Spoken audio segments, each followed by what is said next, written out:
관상 보는 벙어리 하녀. 왕의 얼굴에서 영모를 읽어내다. 말을 하지 못하는 한 여인이 있었습니다. 허나 그녀는 눈으로 사람의 운명을 읽었습니다. 만약 그 여인이 궁에 들어가 누구도 보지 못했던 왕의 얼굴에 드리운 죽음의 그림자를 보았다면 과연 어떤 일이 벌어졌을까요? 가장 낮은 곳에서 가장 진실된 눈을 가졌던 한 벙어리 궁녀. 그녀가 거대한 영모의 소용돌이 한가운데로 걸어 들어간 이야기. 지금 바로 시작합니다. 이 기적 같은 이야기가 끝나기 전에 저희의 다음 이야기를 기약하는 의미로 구독과 좋아요를 눌러주시면 더 큰 힘이 되겠습니다. 서리는 본래 몰락한 양반 가문의 딸이었습니다. 아버지는 청렴한 선비였으나 간신들의 모함에 휘말려 역적이라는 누명을 쓰고 하루아침에 가문이 풍비박산나고 말았지요. 억울하게 부모님을 모두 잃은 어린 서리는 먼 친척집에 맡겨졌지만 그곳에서의 삶은 종보다도 못했습니다. 역적의 딸이라는 낙인은 어린 서리를 평생 따라다니는 주홍글씨가 되었습니다. 부모님이 눈앞에서 끌려가던 그 끔찍한 날, 너무나 큰 충격의 서리는 그만 말을 잃고 말았습니다. 세상과 소통할 유일한 창구가 닫혀버린 것이지요. 하지만 하늘은 한쪽 문을 닫으면 다른 쪽 문을 열어주시는 법일까요? 말을 잃은 대신 서리의 눈은 세상의 다른 이면을 보기 시작했습니다. 사람의 얼굴에 깃든 기운, 감정의 빛깔, 그리고 운명의 흐름까지도 읽어내는 비범한 관상의 능력이 예리하게 발달한 것입니다. 이는 단순한 점술이 아니었습니다. 상대의 마음속 병과 몸의 아픔, 그리고 숨겨진 의도까지 꿰뚫어보는 깊은 통찰력이었지요. 온갖 핍박 속에서도 서리는 불평 한마디 하지 않고 묵묵히 자신의 일을 해냈습니다. 친척들의 구박과 멸시 속에서도 그녀의 선한 심성은 빛을 잃지 않았습니다. 그 집에는 서리보다 2살 어린 종이 하나 있었는데 유독 몸이 약해 매일같이 매를 맞고 끼니를 거르기 일쑤였습니다. 어느 날 밤 하루 종일 굶어 부엌 구석에서 소리 없이 눈물만 흘리는 아이를 본 서리는 아무도 몰래 자신의 방으로 데려왔습니다. 서리 자신에게 주어진 것이라곤 딱딱하게 굳은 찬밥 한 덩이가 전부였지만 그녀는 그마저도 반으로 쪼개 아이의 손에 쥐어주었습니다.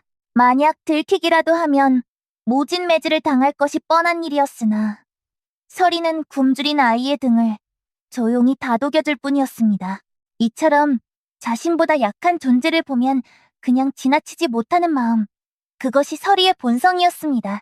이토록 비참한 현실과 그 누구도 갖지 못한 비범한 능력, 이 극명한 대비 속에서 소녀의 기구한 운명은 이제 곧 조선의 심장부인 궁궐을 향해 거대한 소용돌이로 휘말릴 준비를 하고 있었습니다. 당시 조정은 영의정 조악주를 필두로 한 외척 세력이 막강한 권력을 휘두르고 있었습니다. 왕은 젊고 기력이 약해 이들의 꼭두각시 노릇을 하고 있었지요.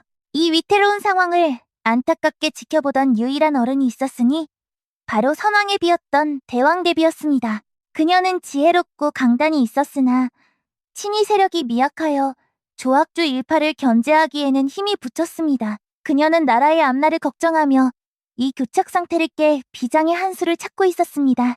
그러던 어느 날 대왕대비의 귀에 저작거리에 파다하게 퍼진 기이한 소문 하나가 들려왔습니다. 말을 못하는 벙어리 처자가 있는데 그 눈빛이 거울과 같아 사람의 속을 훤히 꿰뚫어 본다는 것이었습니다. 병자의 얼굴에서는 병의 뿌리를 보고 거짓말하는 자의 얼굴에서는 검은 기운을 본다는 소문이었지요. 대왕대비는 이 소문에 깊은 흥미를 느꼈습니다. 어쩌면 혼탁한 조정의 진실을 비출 거울을 찾을 수 있을지도 모른다는 희망이 싹꼈습니다. 며칠 후 대왕대비는 가장 낮은 곳에서 가장 진실된 눈을 찾겠다는 명분을 내세워 대대적인 궁녀 선발을 명합니다. 이는 조악주 일파의 의심을 피하기 위한 표면적인 이유였을 뿐 그녀의 진짜 목적은 단 하나. 소문의 주인공인 서리를 궁으로 불러들여 그녀의 능력을 직접 확인하고 조정의 암투를 파헤칠 비장의 카드로 쓰려는 것이었습니다. 얼마 지나지 않아 친척 집 부엌 구석에서 허드렛 일을 하던 서리에게 궁녀 간택에 참여하라는 교지가 내려왔습니다. 서리 자신은 물론 그녀를 구박하던 친척들조차 영문을 알 수 없는 파격적인 명이었지요. 그렇게 서리의 의지와는 아무런 상관없이 그녀를 태운 거대한 운명의 수레바퀴가 삐걱이며 구르기 시작했습니다. 화려함 뒤에 칼날을 숨긴 곳, 바로 궁궐입니다. 궁에 들어선 서리는 또 다른 형태의 멸시와 마주해야 했습니다. 남루한 행색과 말을 못한다는 이유로 다른 궁녀들은 그녀를 노골적으로 따돌렸습니다. 벙어리가 무슨 수로 상궁마마의 명을 받들겠느냐는 비아냥과 역적의 딸이라더니 생긴 것부터가 음침하다는 수군거림이 그녀의 등 뒤를 따라다녔습니다. 그 중에서도 서리를 가장 악랄하게 괴롭힌 것은 이야기의 핵심 악역 조상궁이었습니다. 그녀는 영의정 조학주의 조카로 아름다운 외모 뒤에 뱀 같은 교활함과 끝없는 권력욕을 숨긴 인물이었습니다. 조상궁은 사사건건 서리에게 트집을 잡아 매질을 하고 모두가 꺼리는 젖은 일을 떠넘기며 그녀를 위기로 몰아넣었습니다. 하지만 서리는 더 이상 과거의 무력한 소녀가 아니었습니다. 어느 날 조상궁과 그녀를 찾아온 영의정 조학주가 대화하는 모습을 멀리서 보게 된 서리는 저도 모르게 숨을 멈췄습니다. 두 사람의 얼굴에 너무나도 선명하게 떠오른 기운 때문이었습니다. 조상궁의 얼굴에서는 시기와 질투로 가득 찬 붉고 끈적한 기운이, 영의정의 얼굴에서는 나라를 제 손에 넣으려는 검고 비릿한 탐욕의 기운과 잔혹한 계략의 그림자가 아른거리고 있었던 것입니다. 그 순간 서리는 깨달았습니다. 자신이 마주한 것이 단순한 괴롭힘이 아니라 궁궐 전체를 위협하는 거대한 음모의 일부임을 말입니다. 그날 밤 조상궁의 계략으로 서리는 인적 드문 창고에 갇히고 말았습니다. 살을 애는 듯한 겨울밤, 외풍이 심한 창고 안에서 얇은 옷 한 벌에 의지한 채 갇힌 서리는 꼼짝없이 얼어 죽을 위기에 처했습니다. 꽁꽁 얼어붙은 몸으로 희미해져가는 의식을 붙잡고 사투를 벌이다 다음날 새벽 우연히 그곳을 지나던 내관에게 발견되어 간신히 죽을 고비를 넘겼습니다. 어둠 속에서 조용히 눈을 뜬 서리는 자신을 죽이려 했던 자들의 얼굴에 떠올랐던 그 검고 비릿한 기운을 똑똑히 기억하며 결심했습니다. 이 삭막한 궁궐에서 살아남기 위해, 그리고 더 큰 악을 막기 위해 자신의 능력을 사용해야만 한다고 말입니다. 어느 날 대전에서 큰 연회가 열렸습니다.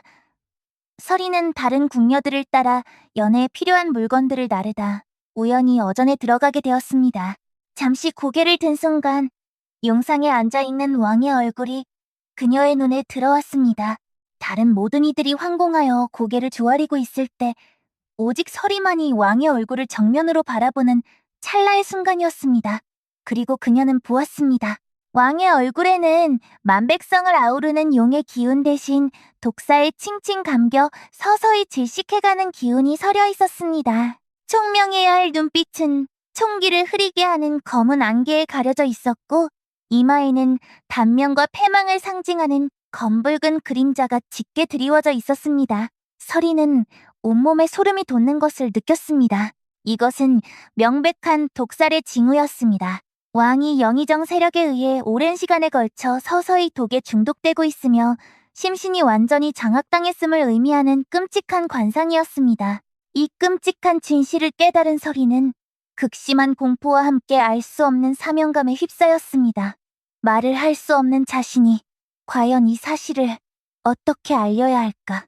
그리고 이 비밀을 아는 순간 영의정 일파가 자신을 가만두지 않을 것이라는 사실을 깨닫고 깊은 고뇌에 빠졌습니다. 이것은 이제 한 개인의 생존 문제가 아니었습니다. 나라의 운명이 자신의 두 눈에 달려 있었습니다. 수많은 밤을 고뇌하던 서리는 마침내 결심을 굳혔습니다. 이 거대한 비밀을 품은 채 죽을 수는 없다. 어떻게든 대왕 대비 마마께 이 사실을 알려야만 한다. 일촉즉발의 위기 속에서 벙어리 소녀의 침묵의 사투가 시작되려 하고 있었습니다. 서리는 말을 대신할 수단으로 글을 택했습니다. 낮에는 온갖 구박을 견뎌내고 밤이 되면 몰래 붓을 들었습니다. 부모님께 어깨너머로 배웠던 글자를 떠올리며 대왕 대비에게 전달할 서찰을 어떻게 쓸지, 어떻게 전달할지 밤새워 고군분투했습니다.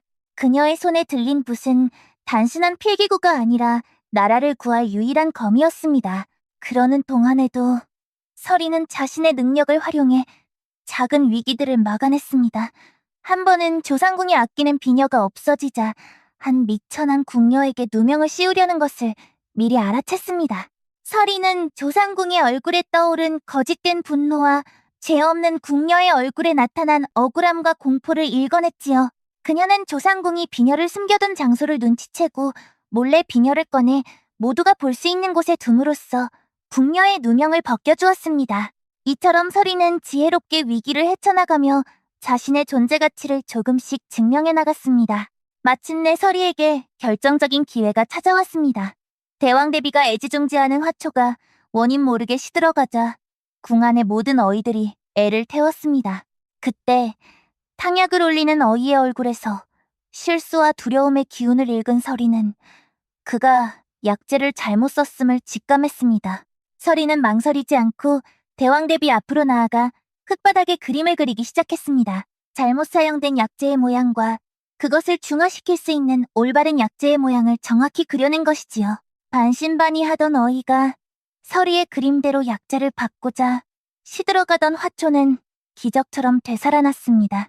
이 일을 계기로 서리는 대왕대비의 절대적인 신임을 얻게 되었습니다. 이제 서리는 영모의 진실을 알릴 결정적인 순간만을 기다리고 있었습니다. 궁궐의 밤은 깊어지고 폭풍전야의 긴장감은 점점 더 짙게 깔리고 있었습니다. 대왕대비의 신임을 얻은 서리는 어느 날 밤 은밀하게 대왕대비를 독대할 기회를 얻었습니다.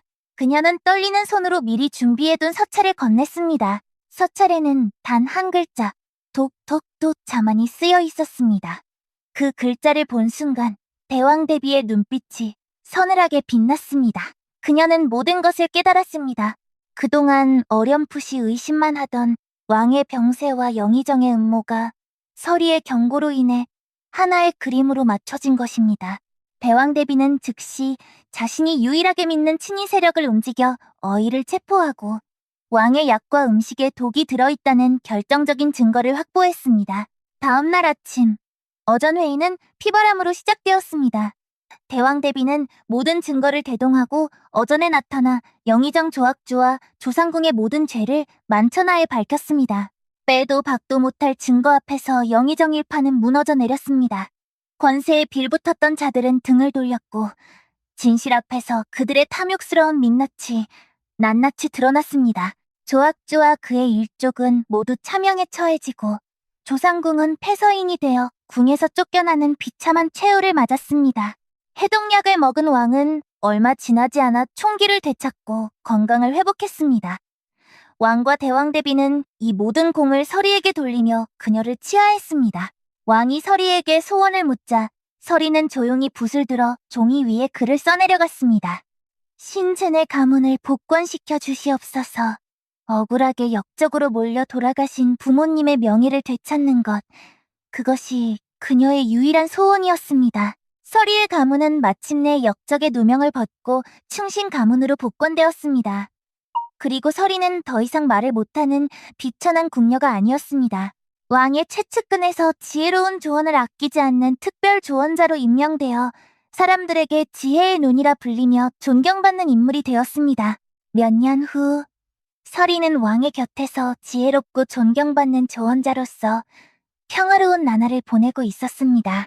그녀는 여전히 말을 하지는 않았지만 그녀의 깊고 맑은 눈빛과 힘있는 글은 그 어떤 웅변보다 더 강한 힘을 가지고 나라의 기틀을 바로 세우는 데 큰 역할을 했습니다. 오늘 들려드린 이 이야기는 우리에게 깊은 교훈을 남깁니다.